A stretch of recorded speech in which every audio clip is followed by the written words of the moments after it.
Basah tak apa-apa pun. Kota Palembang yang saat ini diguyur hujan deras sekitar 3 jam membuat di beberapa sudut kota mengalami kebanjiran. Seperti di kawasan Kecamatan Ilir Timur 3 Palembang, tepatnya di daerah Ramakasih 3, RT 33 juga terendam banjir. Dari pantauan Pal TV, air setinggi lutut orang dewasa banjir ini mengenangi rumah warga. Karena banjir, anak-anak bermain air bahkan sampai berenang. Akibat banjir yang berendam jalan dan rumah warga tersebut membuat warga terganggu. Terlebih ada warga yang akan menggelar pesta perkawinan sehingga hajatannya ikut terganggu.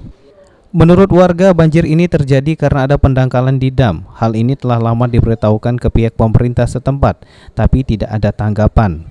Warga berharap pemerintah Kota Palembang dapat merespon dengan baik keluhan warga.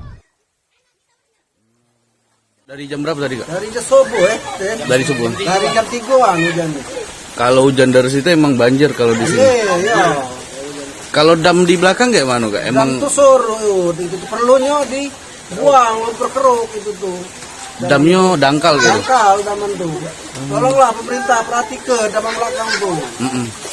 Ini lorong apa nih namanya? Ini lorong kesadaran 3, Ramakasih 3. Ramakasih 3. Gang kesadaran 3. Gang Saran 3. Selain itu, akibat banjir ini warga menemukan ular sawo sepanjang 3 meter yang melintas di rumah warga.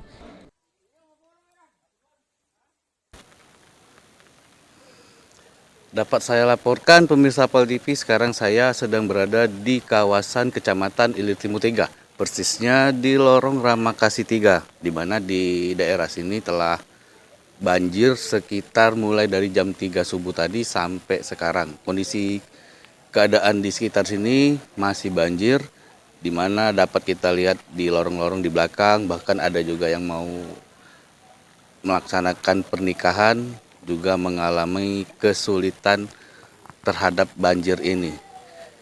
Indikasi ada terjadinya banjir ini di daerah ini karena dam di belakang lebih dangkal posisi dangkal dari terdahulu karena banyak lumpur yang mengendap. Dari informasi warga, berharap dam tersebut bisa untuk dikeruk lagi biar air dapat lebih mengalir lagi ke belakang sampai ke daerah Sekojor ke belakang lagi.